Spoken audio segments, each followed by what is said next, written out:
Hi friends, ఇప్పుడు మనం ములకాకు పొడి చేస్తున్నా. ములకాకు కడిగి ఎండబెట్టుకున్న నీళ్ళలో ఎండబెట్టుకోవాలి. ఫ్యాన్ గాలికి వైట్ క్లాత్లో ఎండబెట్టుకోవాలి. తగినంత కరివేపాకు, పెద్ద నిమ్మకాయ సైజు చింతపండు, ఒక స్పూన్ జీలకర్ర, 2 స్పూన్లు ధనియాలు, 3 స్పూన్లు పచ్చెనపప్పు, 2 స్పూన్లు మినప్పప్పు, ఒక పెద్ద ఎల్లుల్లిపాయ, కారం సరిపడా మిరపకాయలు, ఒక 10 మిరపకాయలు కారం సరిపడా.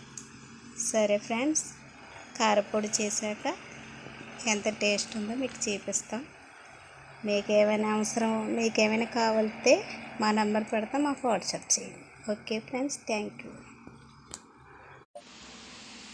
హాయ్ ఫ్రెండ్స్, ఇందాక చూపించాం కదా ములకాకు పొడి. ఇప్పుడు టేస్ట్ చూద్దాం.